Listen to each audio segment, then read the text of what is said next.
Welcome to the Fearlessly Authentic Sash and Soul podcast.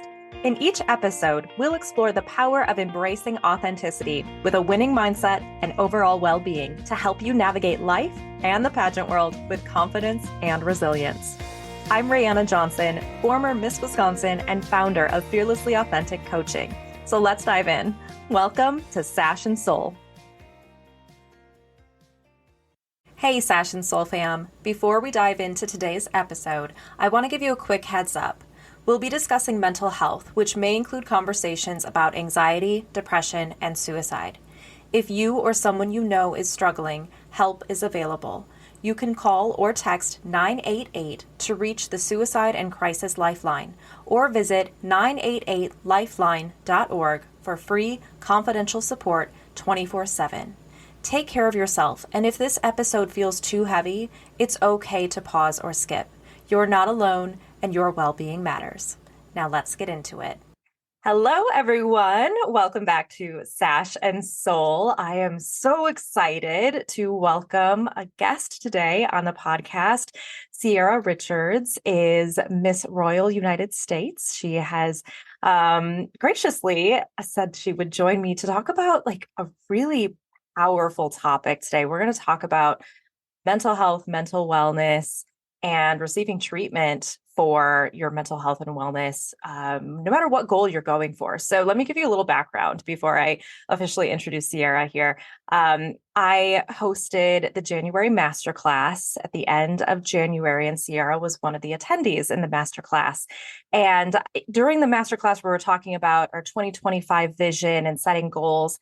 I talked about some of the experiences that I've had in the past that have led me to where I'm at today and really influence my vision for myself, no matter what goals I'm setting. And one of the things that I've experienced is being hospitalized for mental health. And so after sharing that story in the masterclass, Cierra had reached out to me. We, connected just in a DM, and I started going down the rabbit hole of looking at her Facebook page or Instagram and everything. And she had a pinned post about her experience with mental health treatment and being hospitalized. And so we hopped on a call and had a really beautiful conversation and decided this is such a valuable topic that we wanted to bring it to all of you as well. So with that, welcome, Cierra. Thank you for joining me. I'm super excited to dive into this with you today and just to have a really genuine, authentic conversation about kind of a serious and stigmatized topic. So why don't you go ahead and introduce yourself?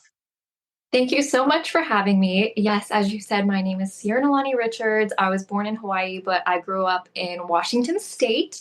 And currently, I hold the title of Miss United Universe. And I actually have this title for 2 years. So this is my second year. And it's been a really beautiful experience because my director has been so supportive throughout the hospitalization and the different things that I faced being in the Air Force where I wasn't able to do some of the appearances I wanted to or be as involved as I've been in the past. So she has been wonderful in working with me through all of this. I'm currently a doctoral student, and just really my biggest thing is being mission minded and servant hearted. So anything I can do to help others, that's why I'm going into medical. That's what I did in the Air Force. And I just really want people to feel better. So, okay, let's dive into a little bit. How did you get to the military to begin with? Of course. So it started out when I was in high school. Of course, the recruiters were coming into the lunchroom, and everyone had always had this stereotype that the most intelligent people go into the Air Force, right? Just like how the strongest people go into the Marines.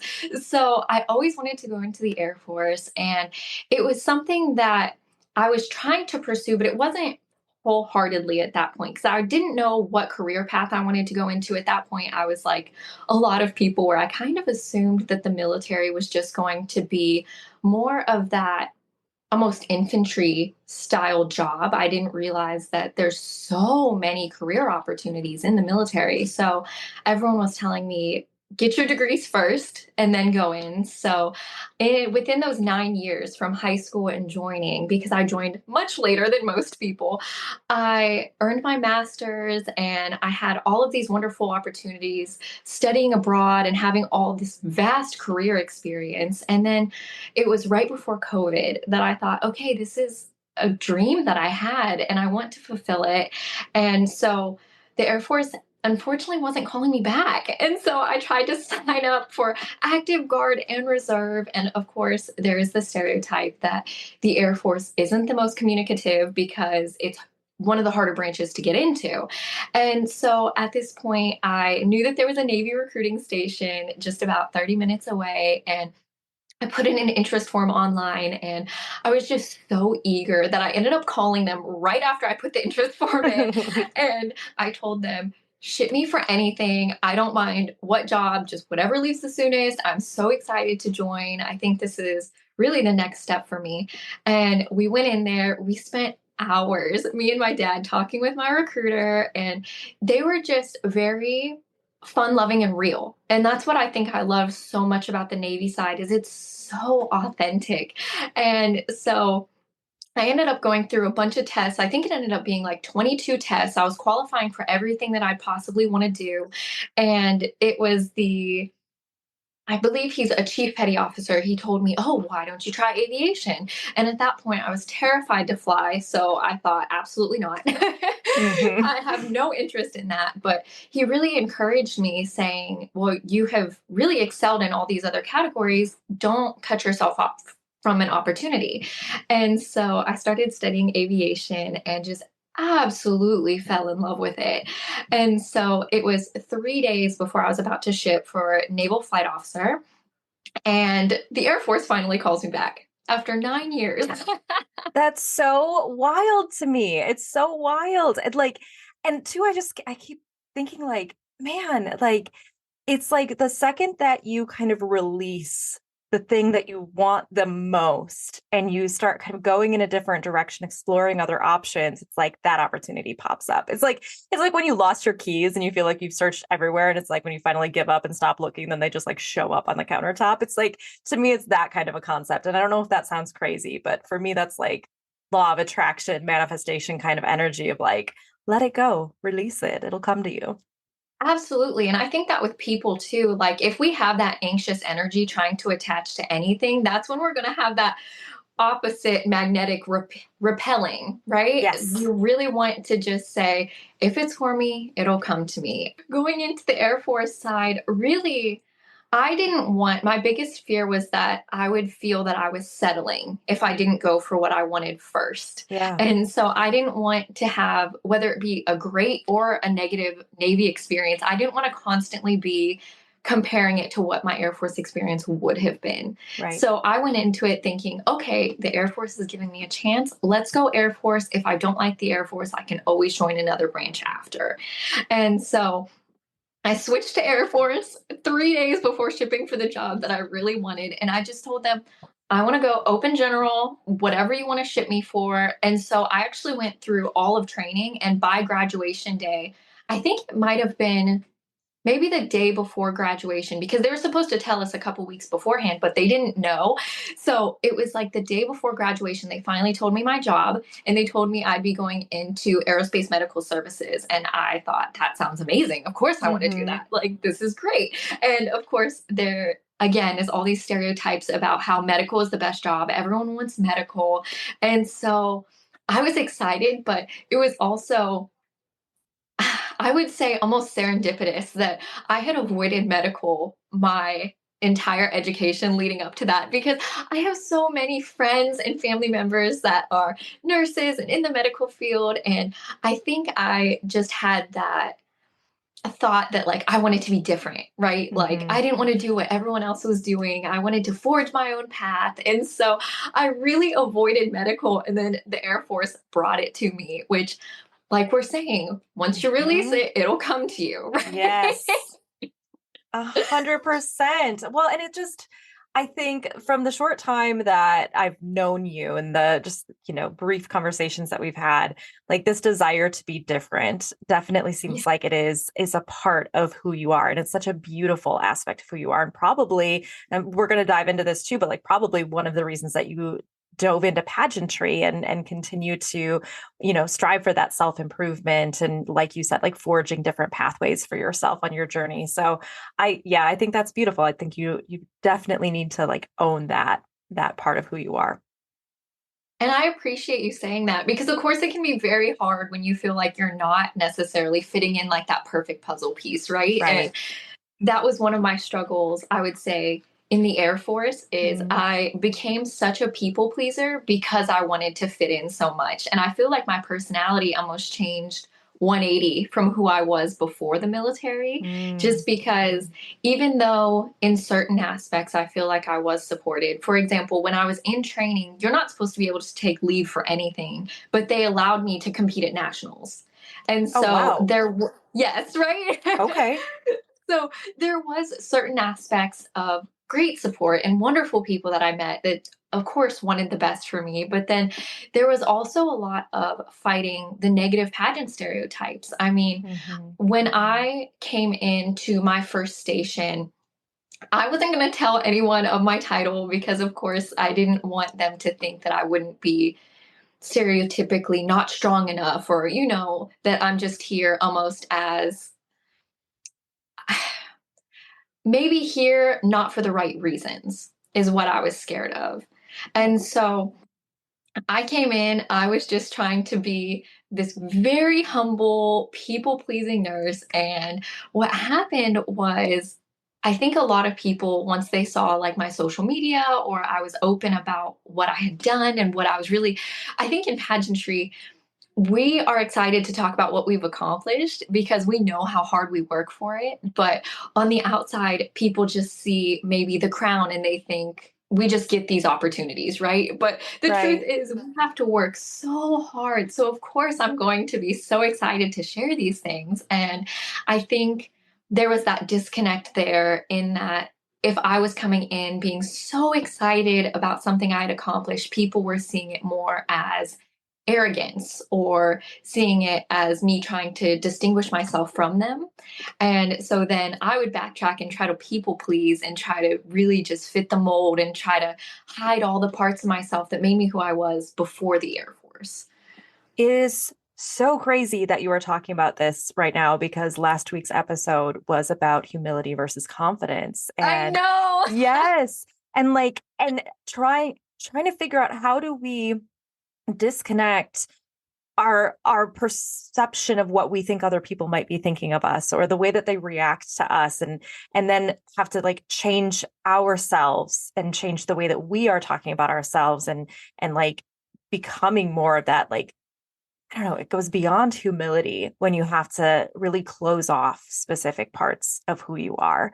Um, and yeah, it's super unfortunate. I wanted to ask you, do you experience the reverse, not reverse stereotypes, but vice versa stereotypes as a pageant title holder being military at the same time? Like within the world of pageantry, do you feel the same level of stereotypes against you as a military member that you did as a pageant girl in the military? I would say, like, when I went to nationals during training, I was so proud to be in the Air Force. I wanted every single aspect of my pageant journey to really highlight that because not only did I think that it made me a little different in a standout type way, because of course we've had Deshauna Barber, we've had many Yes. military pageant title holders at this point, but I think I was so proud going into the pageant side to be military, but I didn't have that opportunity on the military side to be proud of being a pageant girl. Interesting. Yeah, I think that really came down to I put a lot into what is my identity and what makes me worthy. And of course, if you're trying to earn your worth, it's never going to work out. But I thought, okay, if I can get this job, if I can get this rank, if I can get this title, then I'll finally be worthy. And of course, it never works out like that. And I think that's honestly what led to everything that led to my 104-day hospitalization. Right, right. Because Oh my gosh, there's such a contrast between the two. In pageantry, you are celebrated for the uniqueness that you bring, and you're Mhm. celebrated for these other experiences that you bring to the table that make you dynamic and diverse in your experiences. But in the military, from what I understand, you are in many ways another number. And your uniqueness is not celebrated in the military because you are all there for this very humble purpose to be a team in defense of our country and our freedoms. Yes.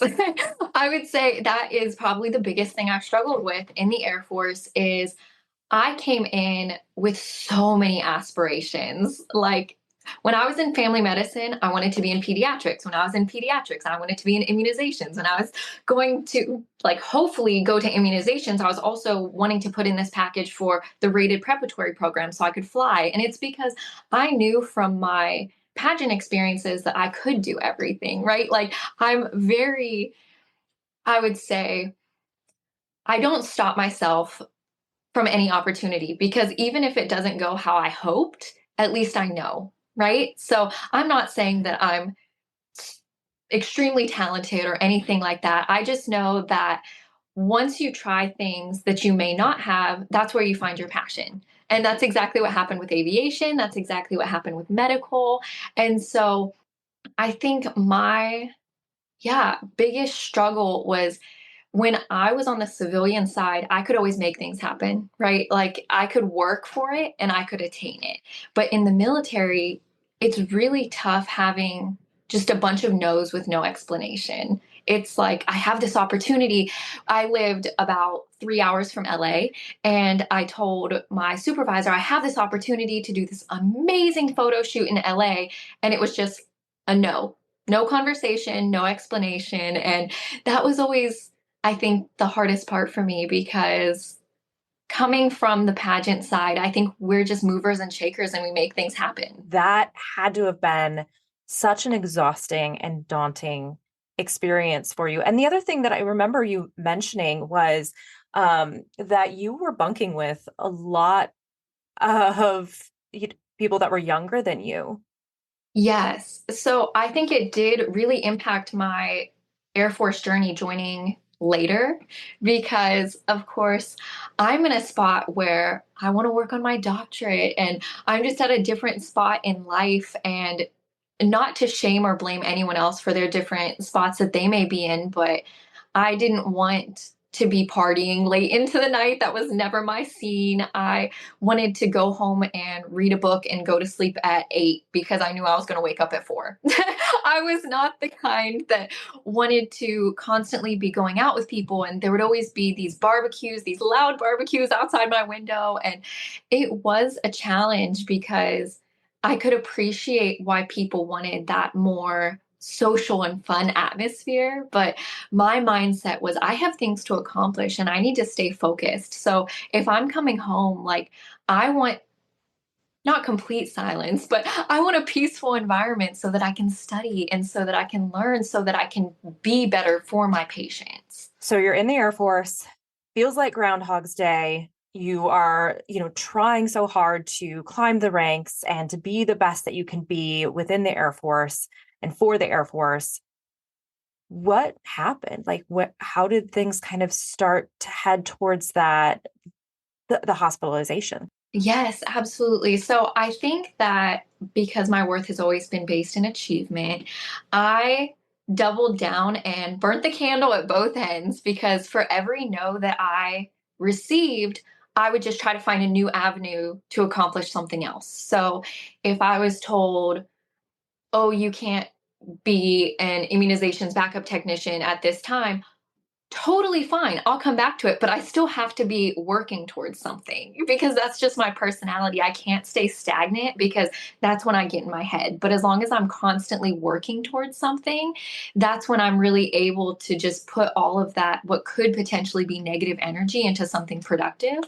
And so, goodness, I think that what went wrong was because I wanted to fly, because that was my main goal coming out of medical to fly, going back to my Navy roots, was I didn't want anything to be charted.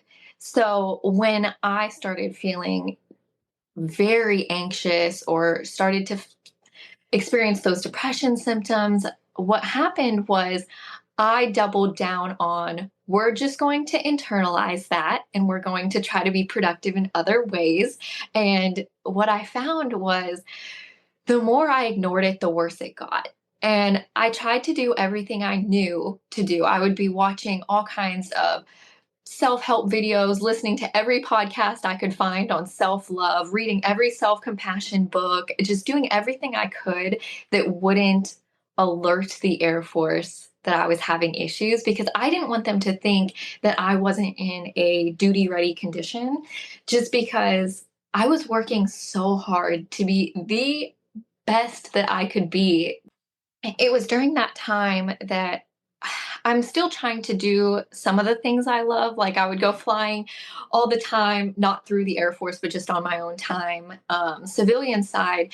But what I do when I'm doubling down on achievement and productivity is I really do put everything that would make me happy or feel fulfilled to the side and just hone all in on being as productive as I possibly can.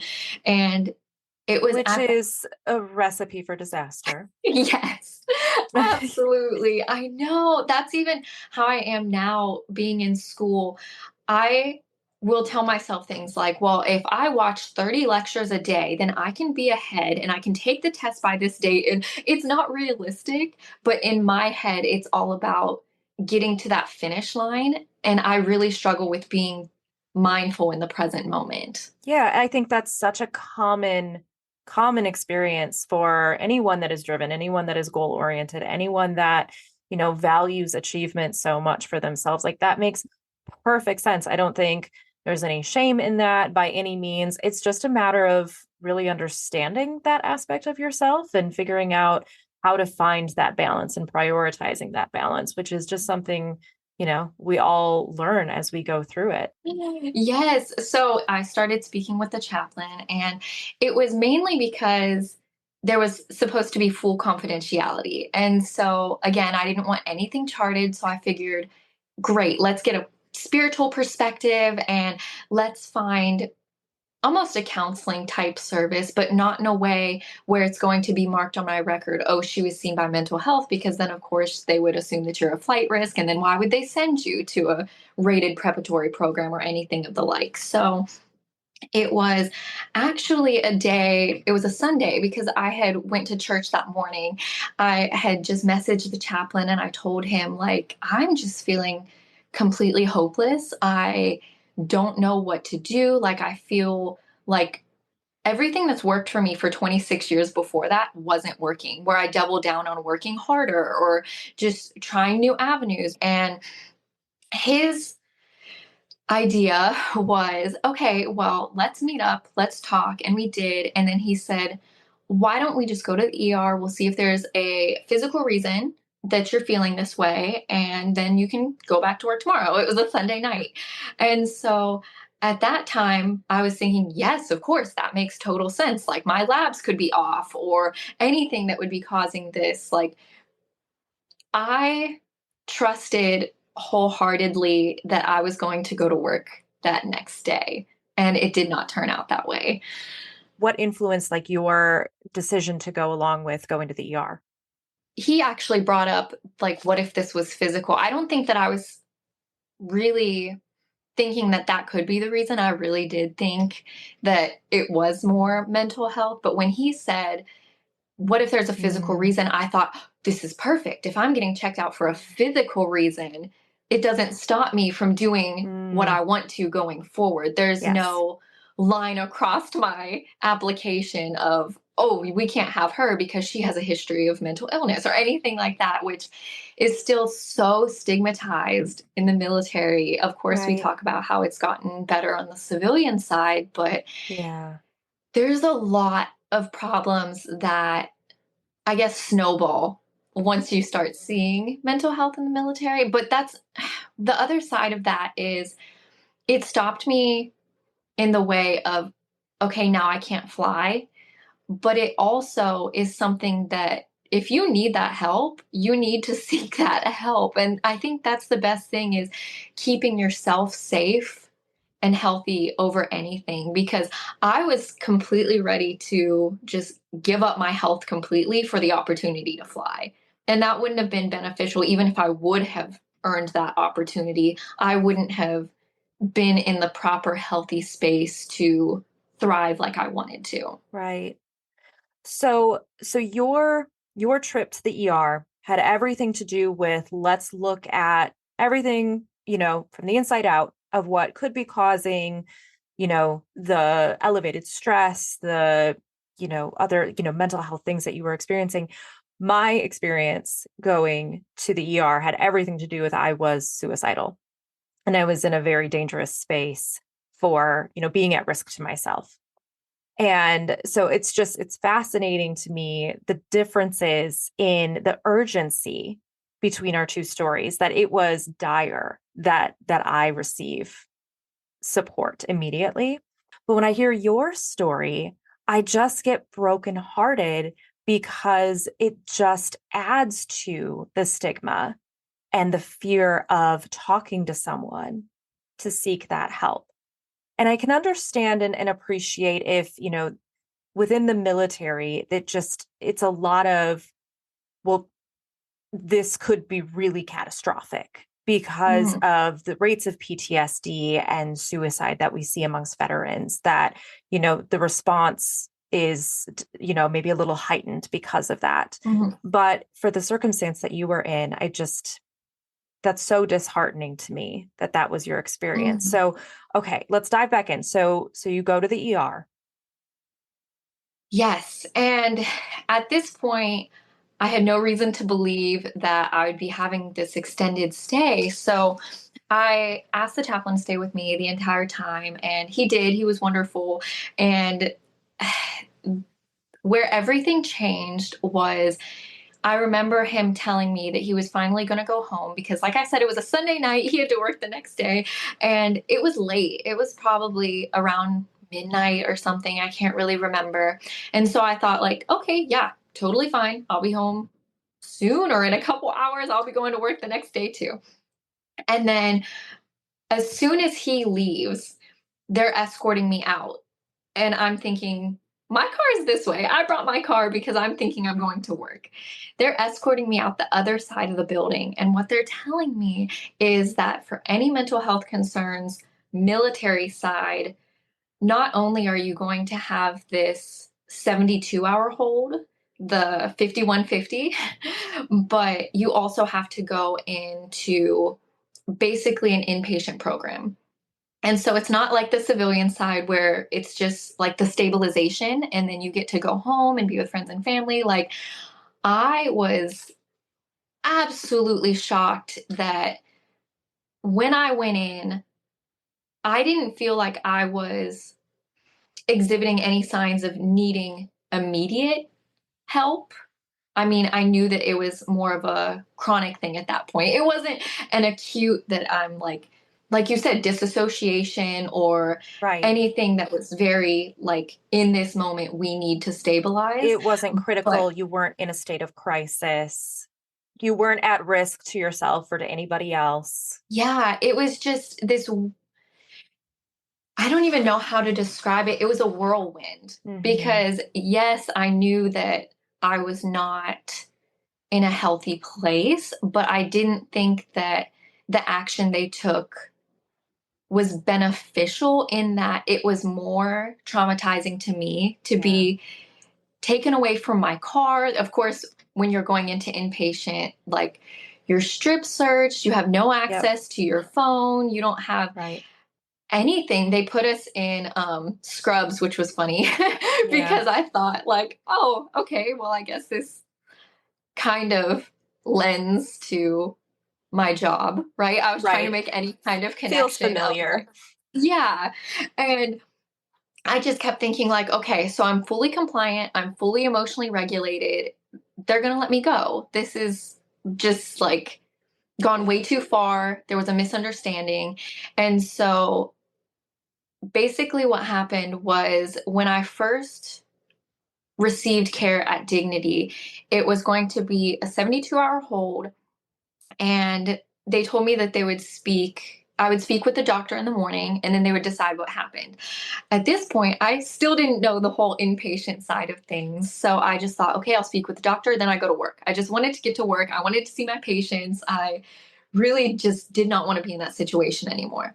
And so when I spoke with the doctor, I was very, very, very surprised how curt he was with me, because I was thinking, if you're speaking with a patient that is struggling more than anything, why would you be so harsh and critical and just the absolute opposite of empathetic? And I remember calling the chaplain and I was sobbing. It was the first time I had shown emotion throughout this entire thing. And it had probably been, I don't even know, just a day at that point. And I told him, like, I got to get out of here. This isn't what I wanted. This isn't helpful. This is making things worse. And basically, what I was told was, you're going to be sent to a place called Rio Vista, and it's going to be like a vacation. It's going to be some place where you can relax and recuperate and learn skills. And I did not want to go, but I also thought, okay, I'll trust the process. This is terrifying. This is not what I wanted, but let's see how it is. And I get there, and again, just the immediacy of it was, I think, the most traumatizing, because you're getting searched again. I didn't even get to pack my bag. My first sergeant packed my bag. So I didn't even really necessarily know what was in my bag. And of course, you can only have your 3 outfits and like one book. That's it. And so I'm in Rio Vista, and I remember just going into this big day room, because throughout the day we were only allowed to be in the day room for safety reasons. And I was just beyond shocked, sad, confused, like just so much fear. And I didn't know what to expect. And I just remember, again, this was the second time throughout this whole process, I just started sobbing. So I was at this lunch table surrounded by everyone. My first impression was me sobbing. And I don't remember a lot of specifics from when I was inpatient. And I think that's just because it was so overwhelming. And the issue I had was, it was a higher level of care than I felt like I needed.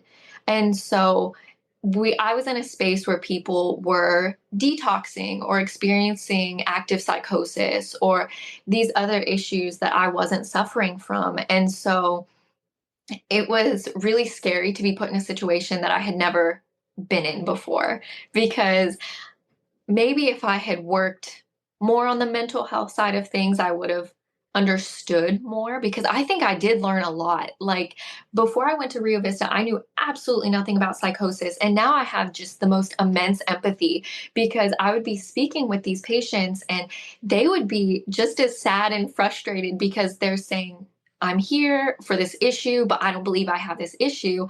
But then you're almost feeling like you're being gaslit to a certain extent, because everyone else is telling you what your problem is when you don't feel like it is. And then, yeah, they're telling you, like, basically that you're in denial if you don't just take the diagnosis. And that was really frustrating for me, because it felt like there was no agency or autonomy. It was just, we're telling you there's something wrong with you. And so at that point, they had just said that I had an adjustment disorder, which was frustrating to me, mainly because, yes, I at this point I do think I did, to a certain extent, because I wasn't fitting the mold of maybe the person who came straight out of high school. And I didn't really fit like the key factors that would have maybe made me mesh better. But what was frustrating to me was, I didn't feel like the issues that I was facing were my fault. And I always wanted to take almost too much, how would you say?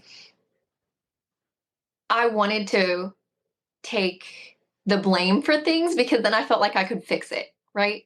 Like, Right. Right. You yeah, take ownership, you take accountability, and then somehow that gives you the sense of having some kind of control over it. yeah.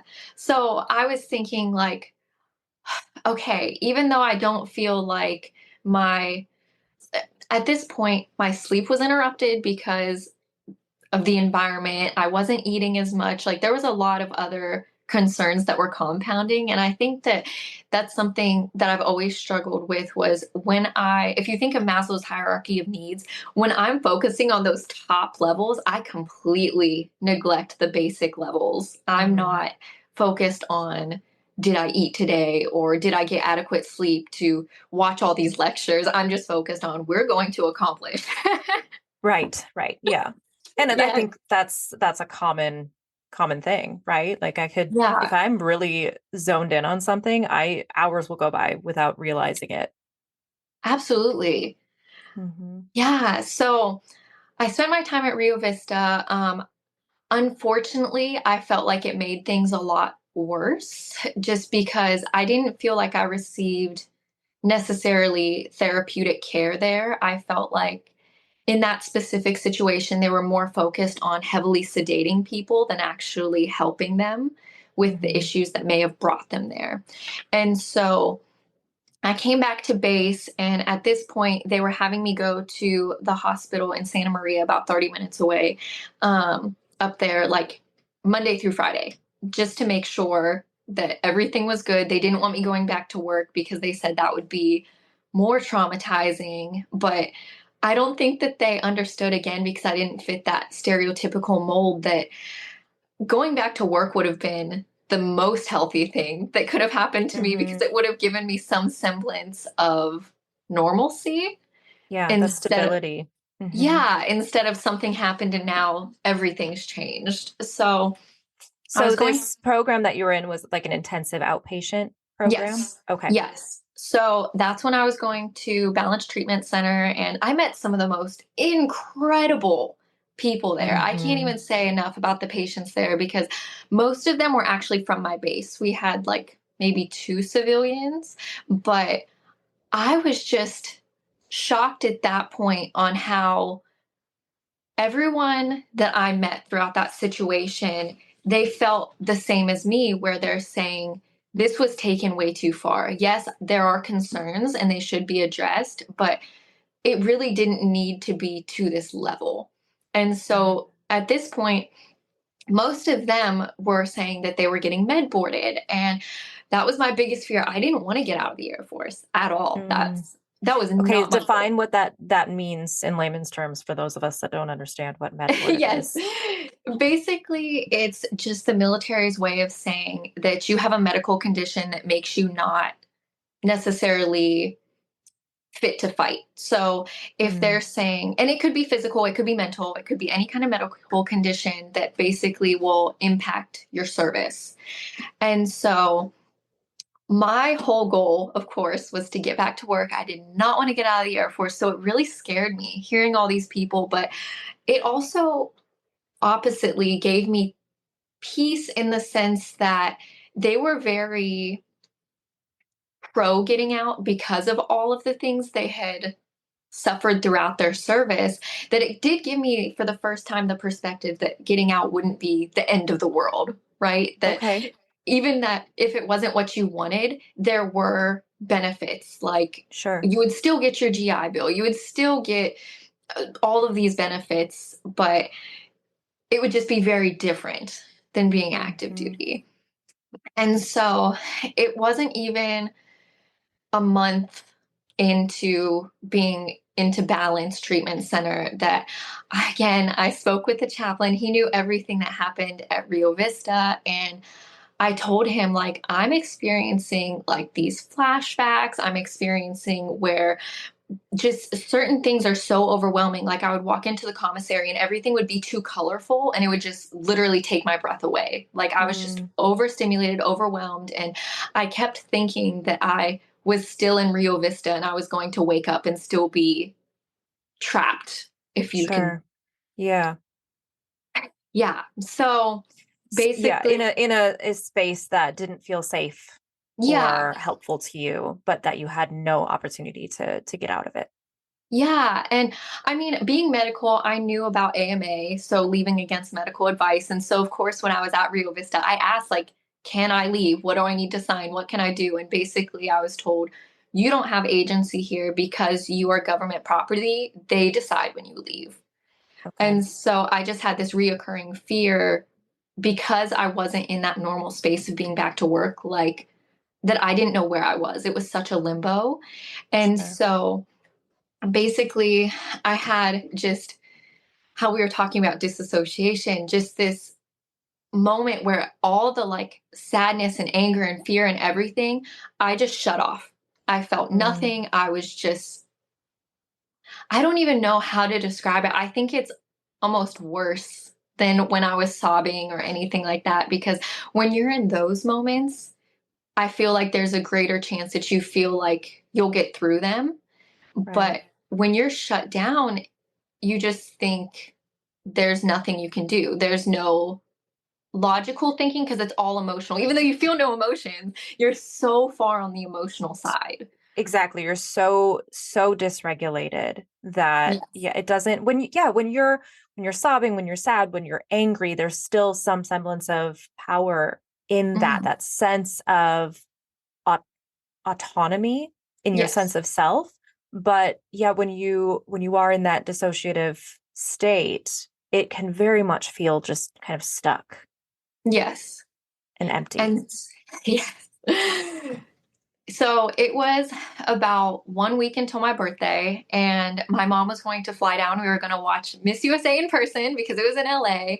And I was so excited because, again, I was like, this is some semblance of normalcy. Like, I can go into this. Like, I love pageants. This is something I want to do. This is fun.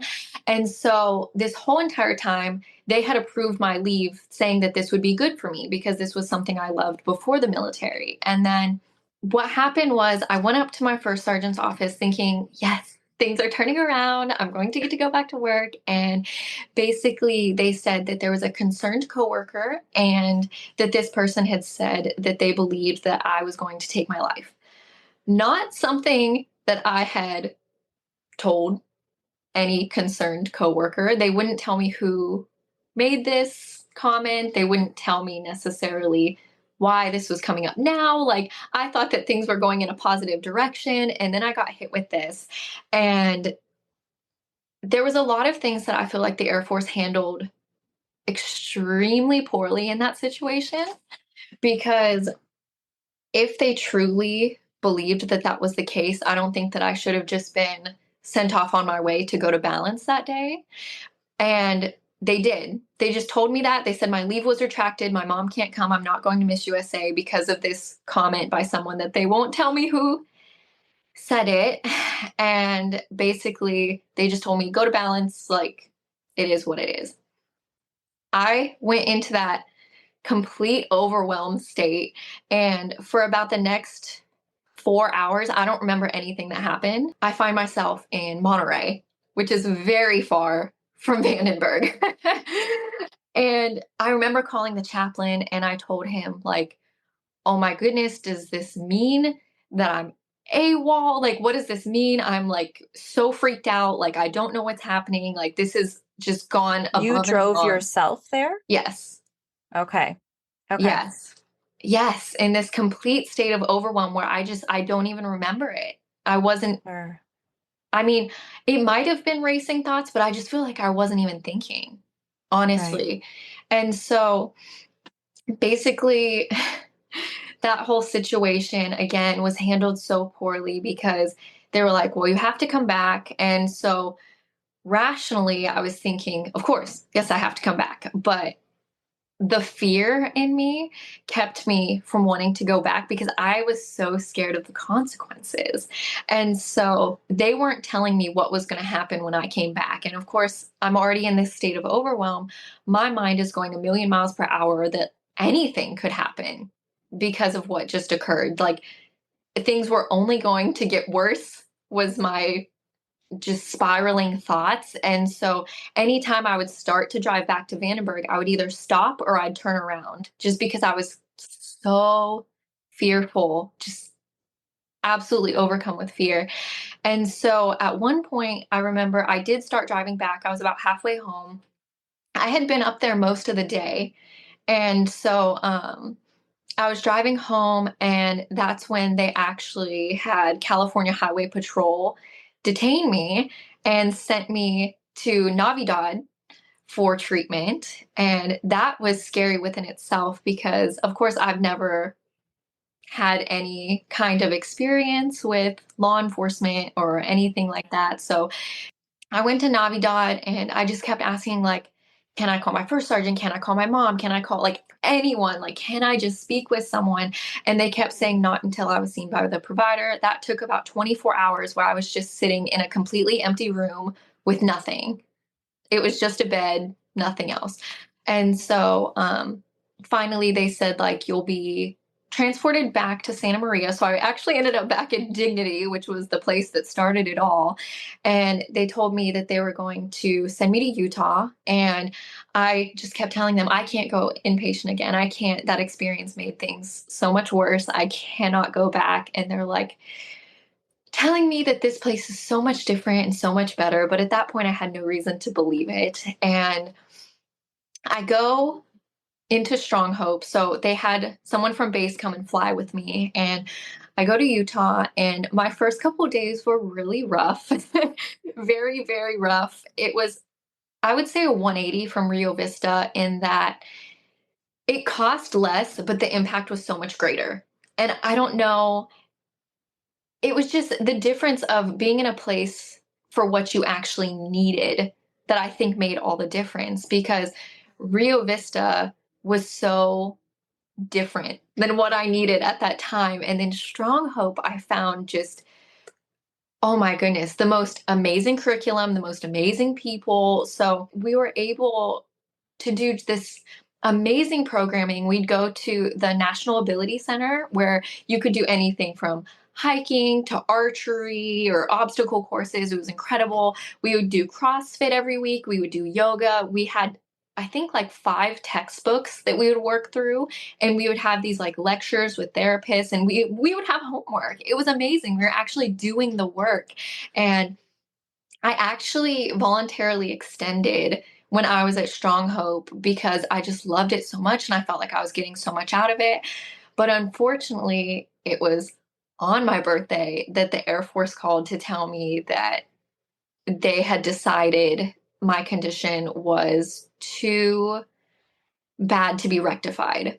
And so they were going to be separating me. And so, as much as I wanted to use my last amount of time at Strong Hope, just like loving the girls and learning as much as I could, I was again in that like state of panic and overwhelm and sadness and everything because I was just trying to fight this discharge because it was never my goal to leave the Air Force. I just wanted to be the best I could be for the Air Force. And so, Do you think if you had gone to Strong Hope right off the bat, things would have been different? I think that it's easy to say yes, but I also think that knowing how horrible it was to be at Rio Vista made me appreciate Strong Hope more because there were people at Strong Hope that, of course, it's their first time not having any of their belongings and having to be watched while they're in the restroom and all these things that come with being in an inpatient psychiatric facility. And they didn't have the same appreciation for it that I did because they didn't really know how much worse it could be. And so in that case, I would say I am grateful for Rio Vista for that because I feel like I really saw the worst and the best. Yeah, absolutely. I mean, I think that just goes to show for any situation that you're in, when you're going through it, it could be absolutely horrific. But at some point, you reach a state where you can look back and find some appreciation for what you went through, whether it is expanding your perspectives, if it's, providing you opportunity to develop more empathy for people, to develop a greater understanding for the world, to build relationships that you never would have had, to gain a deeper understanding about who you are and how you handle stress and how you handle change. Like it, it's from those places where it's, feels like catastrophe. It feels so dark, feels lonely, feels traumatizing. It's those experiences that once we get to the other side, we realize how much we've gained from that experience. Whereas, if, when you're going through something that feels easy to you, you're not growing as much. I think there's a time and place for both. We need to have those experiences where we are learning and growing, and we need to have the respite of those times when it's calm and that we can just heal and recover and appreciate everything that we've gone through in the past and where we are at now. So, yeah, it's a wild journey that you went through, and I really appreciate you being vulnerable and transparent to share these experiences that you've had.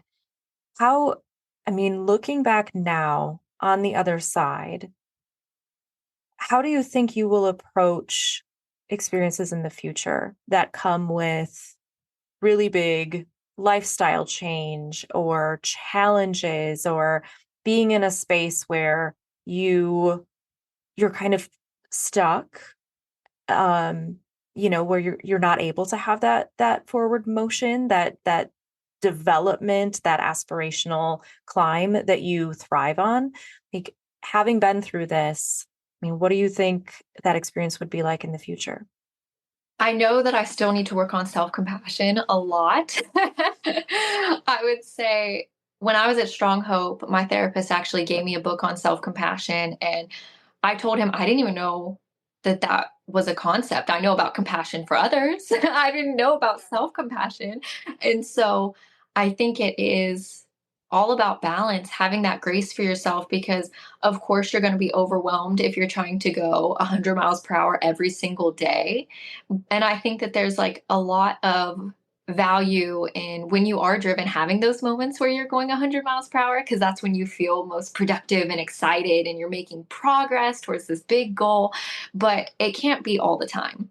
And I think that's something that now I realize more so, that if I give up on the things that I love to try to focus in on a goal so much, I'm going to be in so much more stress. I'm not going to enjoy the process whatsoever. But if you can find that balance where it's like, okay, I just took this really big test, but maybe I'll go flying for an hour because it's kind of like a reward. It makes things fun. It gives you something to look forward to. I mean, I know even when we would take our PT tests, a former chaplain that I had in Texas, he would tell me that he would always schedule a massage for right after the PT test, because the entire PT test he would just be thinking about that massage. And I think we do need to focus on that reward aspect when you're so driven, because we live in a culture of treat yourself, right? And some people take it overboard, but I think when you're so driven, you're like, well, I can't treat myself until I get the doctorate. And then you're for 5 years just so stressed out and burnt out. But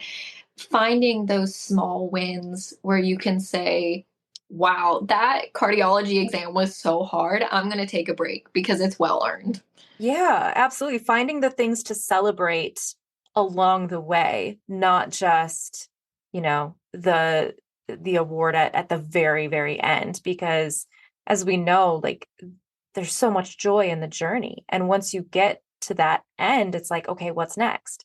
Like, it's so short-lived to experience the joy of accomplishment before now we're on to the next thing, because it's not about the accomplishment itself, it's about the journey getting there and the experiences that you have along the way. So taking those moments to pause and to celebrate and reward yourself, it's like so powerful to help you maintain that momentum so that you don't burn out and fizzle out, for sure.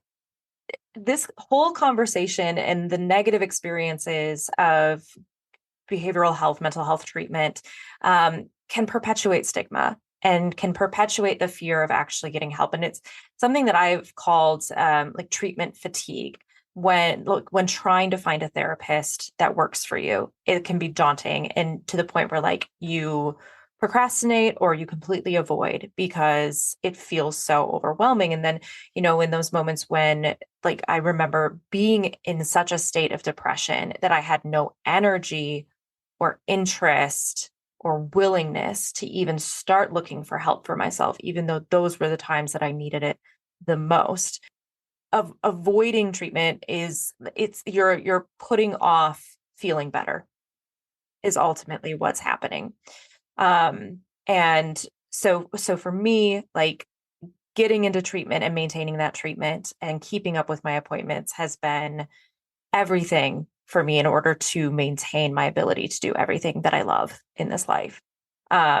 So what would be your advice, having been through everything that you have and the trauma of it, the stigma of it, even the like the shame of it, like not wanting to share with other people what you've been through, and now you're sitting here with me sharing your entire story in such a powerful way. What is your advice to someone that may be in a space where they know they should probably seek treatment, but don't really know what to do, or they have that fear? Absolutely. I think you make a great point with finding your right therapist, because I would say my first therapist, what I struggled with was that even if she was mid sentence, if our time was up, she'd cut off.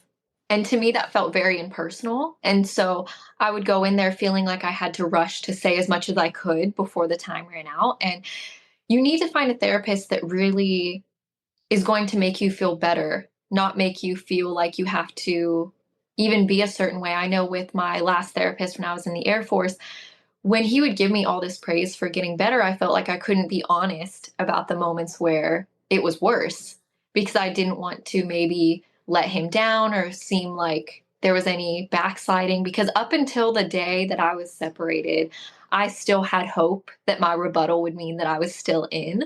So I would always go into mental health like everything's great, like there are no problems. And I think that my best therapist was actually at Strong Hope. And I honestly, hate is a strong word, but I hated this man in the beginning. But I think what I really came to just absolutely love about him was he challenged me in a way that others didn't. And I think a lot of time when you're high achieving, people feel like they maybe can't challenge you. I don't know if that makes sense, but he would tell me, like, no, you're wrong. Or he would just be very blunt with me. And for some people, of course, that wouldn't work. But for me, it kind of got me out of my perfectionistic mindset where it's like, whoa, hold up. Okay, wait, why? And then I would want to go into that inquiry with him instead of, I never felt supported by, like at Balance, the therapist. They're very much yes therapists. So you could say anything and it would be just validating it, but you weren't getting different perspectives or feeling like you were growing. It was just kind of, honestly, to me, feeling like I was talking to a wall. So I think you need to find what kind of therapist is best for you. Because, like I said, I don't think that everyone would want that direct kind of communication like I had at Strong Hope. That could be very traumatizing if you're already in a bad space, but that's what worked for me. A lot of the psychologists I listen to, they say there's different kinds of therapy, of course, but there's different ways to be a therapist. Are you going to just listen to them because they need someone to speak to? Because that's very valid. Maybe you don't want the advice. Or are you like me where you want an action plan? Like if I can tell you my problems and you can give me a one, two, three, that's what I want. So it's going to be a process. You can't just assume that the first one's going to be the right one. And you really need to find what works best for you. And if you think of it, like we were saying, as a journey, it's actually kind of exciting because you get to think, okay, this didn't work for me. Why? And this is great. But why do I resonate with it? And why did this other thing make me feel worse? Or I think it's just a very interesting, almost like a study on yourself of of course I'm coming like from an educational perspective, but I always want to know the why more than anything. I want to know, okay, so if, what is this, EMDR works for some people, but the one time I did it, I felt so uncomfortable and I just really didn't like it. And so there's different things like that where I would say don't just go with something because maybe it's popular. Like you heard about DBT, so you're going to try it and you think that's the only way. I love DBT, So do I. but Yes. DBT works for me because it is the type of therapy that is specifically targeted towards the issues that I have with emotional dysregulation and things. So yeah, there are certain therapies that work based off of whatever your circumstances are. And the thing, that I find interesting is like, yeah, like wanting to dive into the why and how powerful that can be because you learn so much about yourself. But what I also learned and gravitate towards is not just the why, but the how. Okay, so understanding why I experience this or why, I may react this way is helpful to an extent. But what's more helpful is how do I cope? How do I build skills? Like how do I recognize which tools I need to be using in certain situations? The how has been the most impactful aspect for me when it comes to therapy is having a therapist that literally said to me, yeah, the why is intriguing. And yeah, we could sit here and do a nosedive into your history and your trauma and like why you are, quote unquote, the way you are today. But that's not going to actually help you live the life that you want to live. It's all about the how. What is it that we need to be doing to be moving forward? And I just thought that that was the most empowering thing for me in that time. And I'm still with that therapist. But yeah, I went through a lot of therapists. I think too, the other downfall and thing that I would advise against is sticking with a therapist if they're not working for you.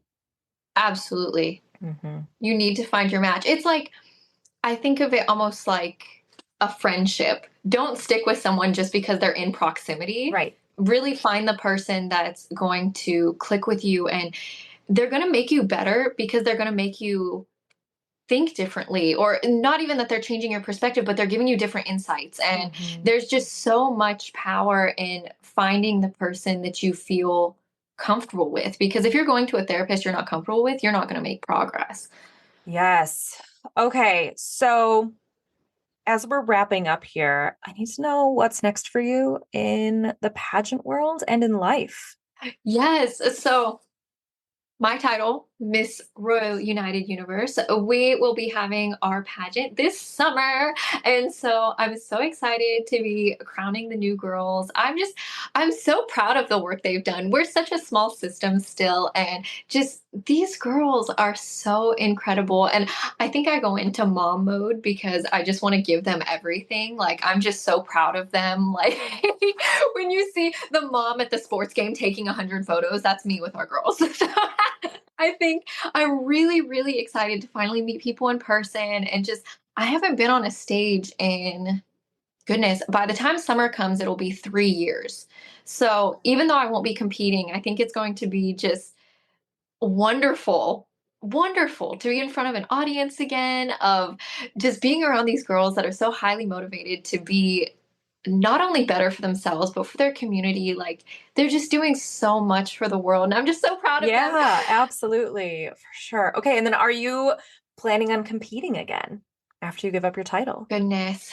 I would say after, most likely, I earn my doctorate, I will be competing again, but it's just such a heavy workload. And of course, there comes a lot, I think, of internalized shame of always feeling like I'm not doing enough. And so I want to be able to be in that place where I'm able to give everything to my title because I love it, and not out of a sense of obligation so much as, like, with this system, I would do anything for this system. They've been so good to me, but of course, I want to be able to do more. And I feel like because of my experience with being hospitalized and being in the Air Force and holding this title, the next title I have, I really want to be in a place where I can give more of myself to it. Sure.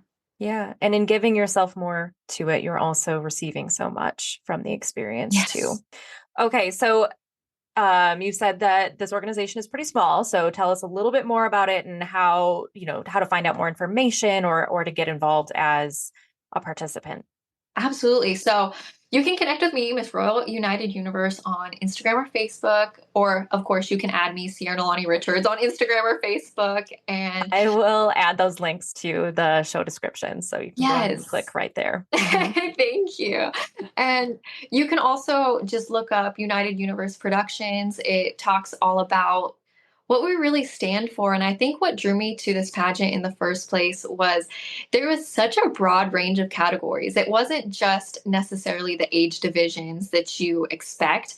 It was really a system where they said, you can be anyone, and we want to support you in that. Oh, I love that. At a time that we need that the Yes. most, we need so much more inclusion and opportunity for people of diverse backgrounds. So, so cool. Well, Sierra, I'm so excited to see where, your doctorate journey takes you and your future in pageantry and in leadership opportunities and service opportunities, because you absolutely do have so much to give. And I know you've been told no quite a few times in the past, but it's just making you stronger. And you clearly have gained so much wisdom about yourself and about the world through that. So thank you so much for being here, for sharing your heart and your story. I know that it's not an easy thing to talk about. I absolutely know that, but you share it so eloquently, and it's in a way that helps others learn and navigate and empower themselves as well in their own mental health journey. So thank you so much for that. I appreciate you. Thank you. And I appreciate you. Thank you for being open and vulnerable, because I would not have been had I not been on your Zoom call that day. Yeah, absolutely. Which, speaking of Zoom calls, I would be remiss if I didn't remind everyone that our next masterclass is coming up on Tuesday, the 25th. It's from 7 to 8 p.m. Central Time.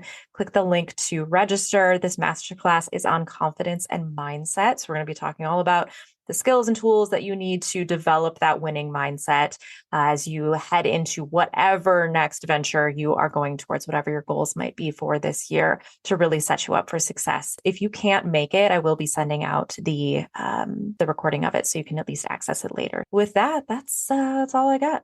All right, Sierra, thank you again for joining us. And to my beautiful Sash and Soul community, thank you for listening, for tuning in, and for your continued support. I'm pretty sure this episode may bring us to 5,000 downloads, which is Oh, incredible. I know. I'm so excited. Like, just keep hitting some of these aspirational accomplishments. And it just gives you so much motivation to keep going. So thanks for listening, everyone. Be well, take care of yourselves, and until next time, bye.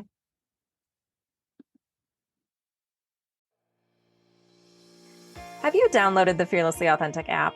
Because I'm so excited to share this all-in-one space for competition prep designed just for you.